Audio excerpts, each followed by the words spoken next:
everybody, Ben Woodruff here with another Falconry video. This video is part 3 in videos I'm doing, just kind of going over the basics of raising an imprint bird of prey. An imprint, of course, is when you raise a bird from a young enough age that mentally it kind of it forms an imprint or an impression upon you, and therefore thinks basically that it's human, or something along those lines. If you do that wrong, then you can run into a lot of problems, from aggression to excessive vocalization, things you don't want. That's why normally it's not recommended for a beginner to raise an imprint, and in many countries, such as mine, in the United States, it's against the law. You have to kind of go up the ranks before you're allowed to train one. But that's why I'm trying to teach some basics in these videos. But before I get into it, if you haven't already, if you could please hit subscribe. It does help keep this channel up and going. And again, love your comments in there, telling me what you think of the video, ideas that have worked for you, and ideas for future videos. You might hear in the other room, I've got the imprint I'm raising right now, a dark falcon, who is busy attacking her food. She's a baby, and it's been a lot of fun to take this journey with her. I always love raising imprints, but this video, I've had other videos already, obviously on subjects along these lines. This video, I kind of want to talk about the age where she is at right now. Now, you have to understand that as these birds are growing up in the wild, a falcon is on a cliff ledge in the wild, most likely, and usually a hawk or an eagle, they're probably in a tree. And I've said this before in other videos, but Hollywood and storytellers and motivational speakers like to say that there's this great moment, the baby's just in the nest forever. And again, I'll go in and out of terms. A baby is called an eyas, and the nest is often called an eyrie. So if I say those terms, that's what I mean. So an eyas is sitting in the nest. Oh, I'm this helpless little thing that never moves. And I'm sitting in the eyrie. And then at some point, they go to the edge. And they have this moment of faith and bravery and put out their wings and bail.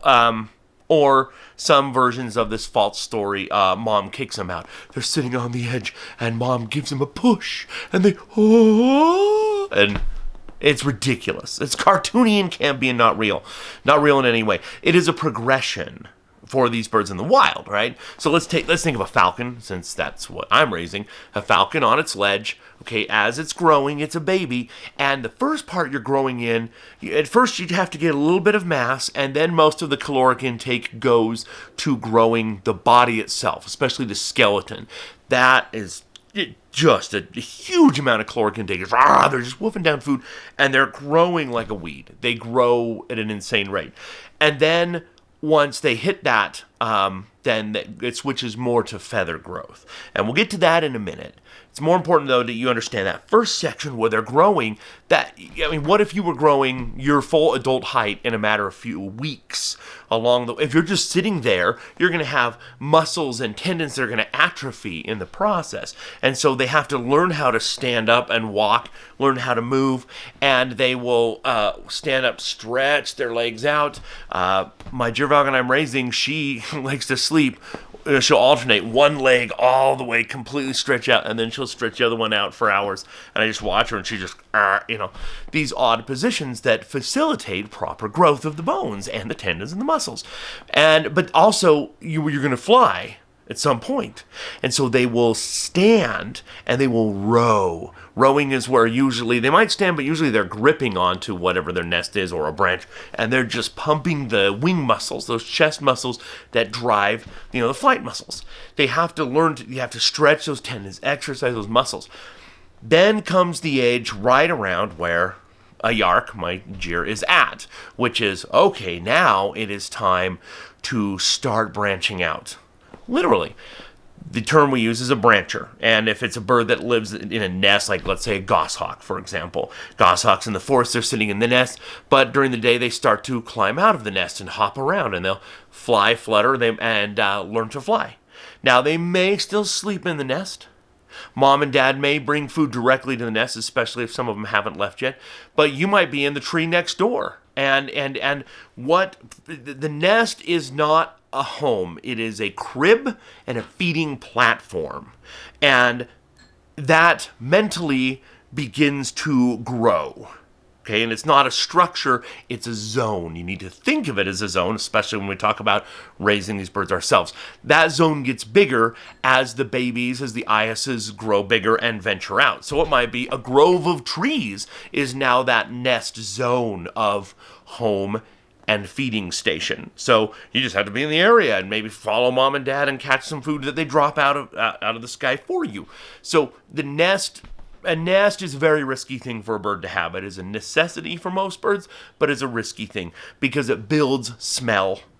Most birds cannot smell, mammals can. I've mentioned this in other videos. You can have predatory animals, raccoons, things like that, bobcats, pine martens will climb in, kill the babies. So the sooner that you can enlarge that imaginary nest zone and get out of there, the safer you are as an eyas. And the more likely you are to make it to fully leaving the care of your parental care. Okay, so this is what they're doing. Same thing for a baby falcon. A baby falcon, they're ledge eyrie, they're sitting there, and okay, now they start, okay, are mom and dad coming back with food? Okay, and they start to hop around the cliff and fly, and okay, and they start to learn these things, and they're grabbing on the cliff, rowing, and so same thing is for a falcon that doesn't build a nest and is just nesting on a ledge. That nesting zone of a crib and a feeding platform, a fleeting zone, just gets bigger. And eventually, they leave. You know, parents kind of wean them off of care, and they have to go as they range out on their own more, and hopefully are trying to catch things on their own, and they leave, and they learn how to hunt on their own. It's an interesting transitional time. That's in the wild. And again, in falconry, some things we want to replicate the wild experience as much as possible. In some cases, we don't. This whole period of raising your imprint is short, a few weeks, a month or two, and in that process, you're just trying to get them to the age that you can fly them like a regular falconry bird. So this age right now, the branching age, where they're getting to this point of like, I want to roam around, is difficult. First of all, again, I mentioned that their feathers are starting to come in rapidly now. And all that caloric intake and that energy is being converted to feather growth. Feathers are made out of keratin. They come first and it's like little spikes and within those keratinous spikes is the feather itself. And so they start to break off and you have this plasticky dust everywhere. At the same time, the more their body and flight feathers grow in, the more their down starts to come out. And so you also have fluffy down all over the place.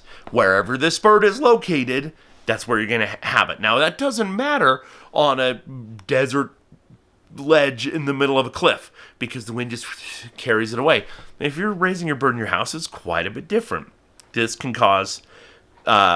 you need to consider. It causes considerations that need to be dealt with, and that's kind of what this video is mostly about.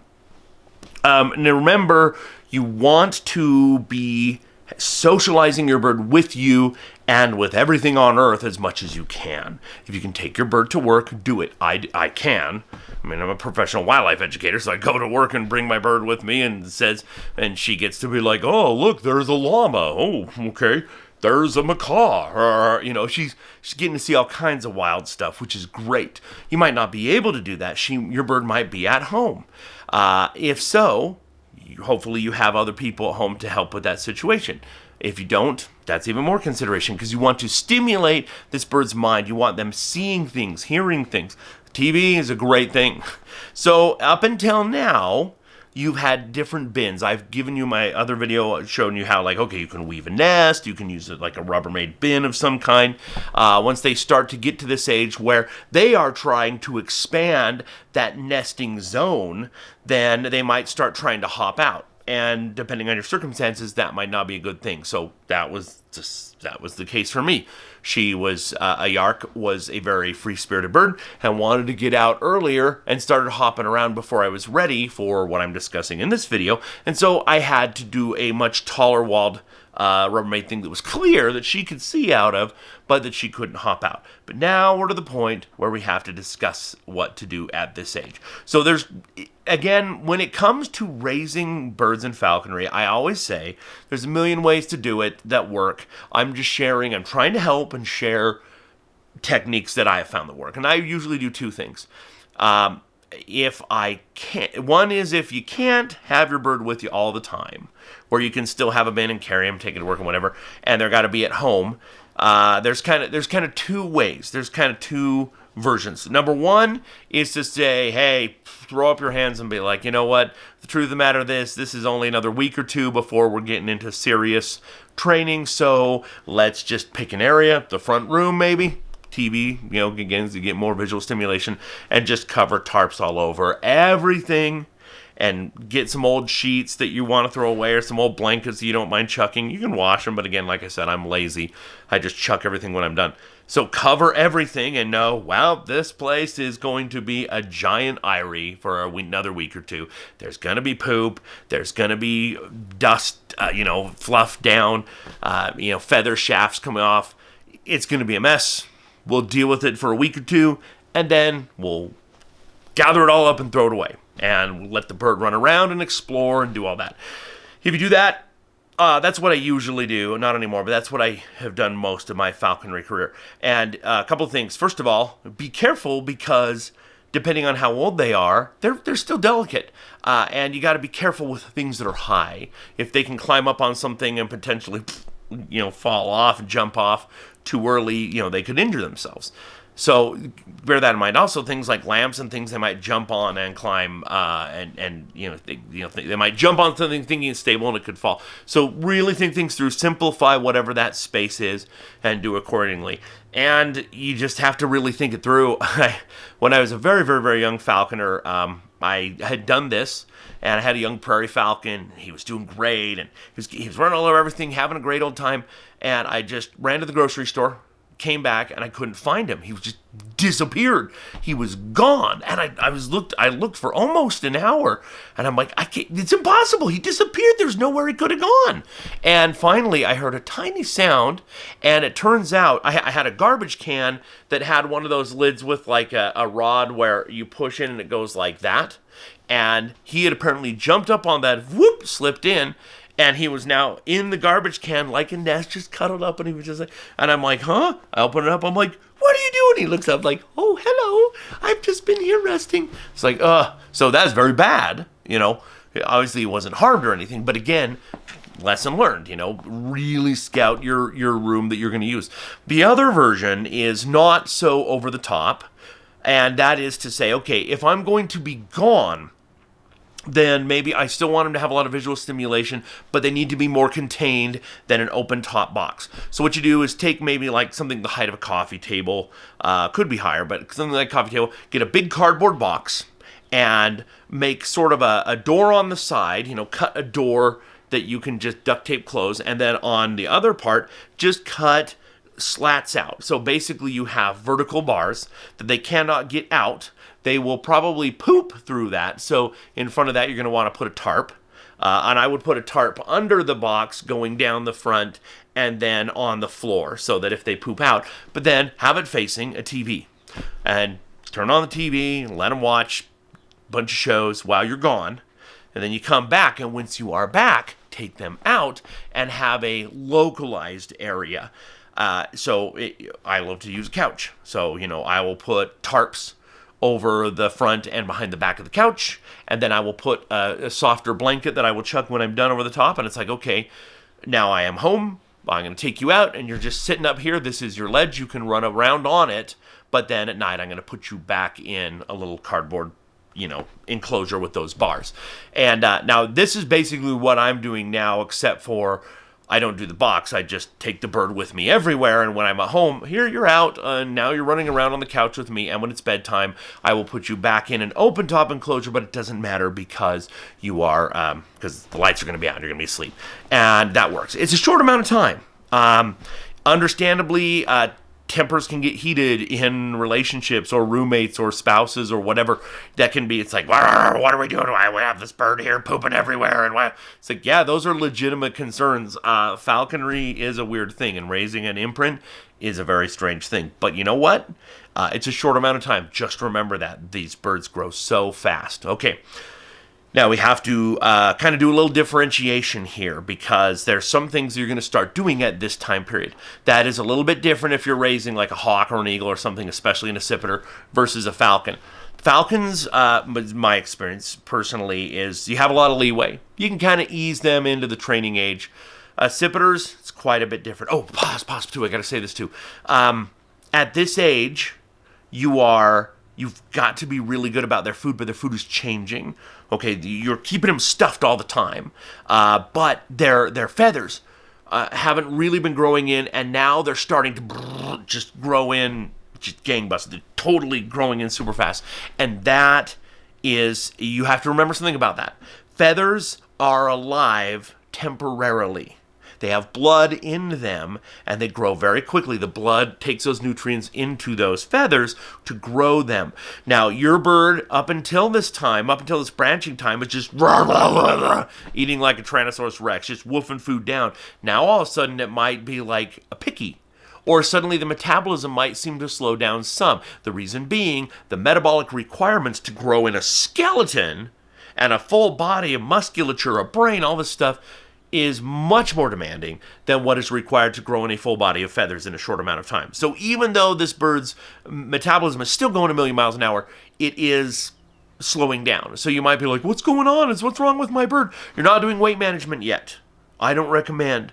You're growing feathers in. And feathers grow a little bit each day, each hour, each minute. And if you have a big gap where you're starting to do weight management or something, you're going to have what's called a fret mark, which is where the sides of the feather and the shaft itself have a weak point where keratin was not properly deposited and grown. That is now a weak spot. Might be visible. Usually is, and it could grow, it could break a feather. We see it in wild birds too, because wild birds, their meals aren't consistent. And if it's a lean year where they're looking for prey, maybe you go half a day without mom or dad bringing food back, and during that time you might have a weak point in the feather. But still keep feeding them. And remember, weight management is, of course, so vital when you're training a bird. A fat bird doesn't want to do anything. A thin bird is like, I don't have the strength to go hunt. So you're trying to find the right weight. And I have videos on this, obviously. But the point is, you find the right weight, exercise them. This is not the time for that. You're still growing a bird. And what happens is, once all the feathers are done growing, the blood retreats back into the body. The keratin shaft of the feather hardens and becomes plasticky. While it is still growing in, it is extremely vulnerable, not only to those fret marks that I mentioned, but it's also very vulnerable to damage. And a damaged, bent, or broken, or cut feather at this age bleeds, and a bird can bleed to death. So you do have to be very careful around these feathers. But once they grow in all the way, that is called being hard-penned. And a bird that is hard-penned, they have a little bit of a blood pressure increase because blood's going back into their body and is, just circulating the body, not circulating feather growth as well. Now, at this point, the feather is not a living thing anymore.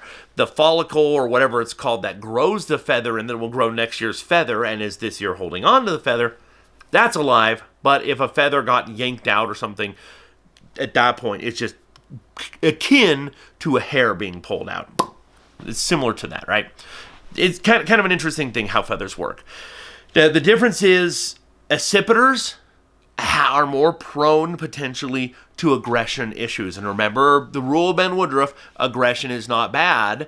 Aggression must exist and will always exist. You cannot get rid of it. You must direct it to its proper location. It should be aimed at prey. It should not be aimed at a stuffed animal. It should not be aimed at your face. It should not be aimed at your brother's sandals. It should be aimed at prey. It is more vital with hawks, especially accipiters, to direct that properly early on. Now, this isn't a video on training imprint accipiters. If you want, I can do one on that. But because of that, I want to mention this book by Mike McDermott, The Imprint Accipiter 2. It's the revamped version of the original imprint accipiter. You can go to Western Sporting Publications and buy this book.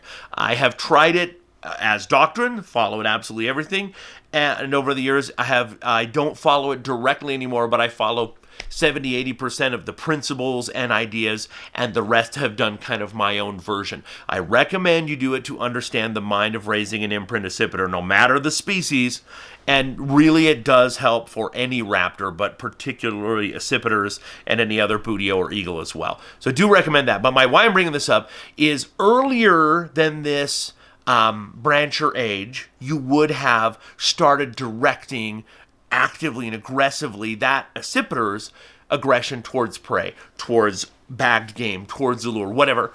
With accipiters, and with the idea, with this imprint accipiter book, you really have your imprint catching wild prey before it's even completely fully hard penned. Now, I am not that way with a falcon.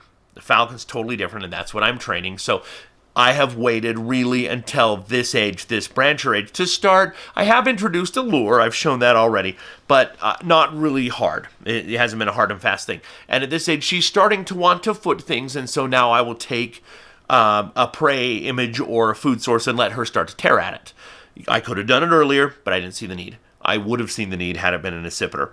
So I will take like a full quail, full frozen Japanese quail thawed out, and I will cut and remove the lower viscera, the lower intestines and all that. But everything else, I will take my game shears, my scissors, and I will go in and carefully cut up every single bone to tiny, tiny pieces. The keel bone, the wishbone, the femurs, tibia, fibula, everything. The wing bone, cut it into tiny pieces, and then present that to her and let her have the option to, hey, you can stand over this and you can start to pull it. Now, she's been used to just eating food that is already cut up for her. And so now she goes to pick it up, and it's like, oh, there's a whole rest of a carcass being pulled up with it that elicits the natural response of taking their two inner talons, pinning down dinner so they can pull against it. This is the age to start doing that, especially with a falcon. And again, accipiter, I would have been doing this much earlier, but again, for a falcon, that's okay to do it at this age. And this is the start. So again, there's a lot of information in this, and I know I'm going on and on, but it's just very important. Just remember that you want to spend as much time with this bird, regardless of the species, together without food. Because you don't want them to become a food imprint where they scream and being aggressive. Again, watch my previous imprint raising videos, because this is a vital principle to keep yourself from getting attacked or anybody else. This is the big difference between a wonderful bird and a dangerous bird, is you need to make sure that you spend the bulk of your time with them without food being present. And that way, you're a social imprint and not a food imprint. So again, let me know if you have any questions on this. I will keep showing more videos in this process with the Yark, and I'm happy to talk about other things. I will be doing some book reviews. Again, I was hospitalized for about a few weeks ago, and it was a very serious situation, and so I haven't been able to do this, but I am planning on doing a lot of book reviews. I will be reviewing the imprint accipiter as well as many others, but I do recommend you go to Western Sporting Publications, buy a copy of this. Even if you're flying a falcon, it doesn't matter. This book has amazing principles, and again, remember, just like with my videos, you can follow these kinds of things word for word exactly, or you can learn the principles and talk to other falconers and come up with a way that works well for you. Talk to your sponsor, but that's okay. There's a lot of ways to do things, but there are vital principles in the imprint accipiter book that every falconer approaching an imprint should know. So I hope you enjoyed this video, even though it was a bit long-winded. I hope that you will hit subscribe and help continue supporting this channel. And as always, happy hawking.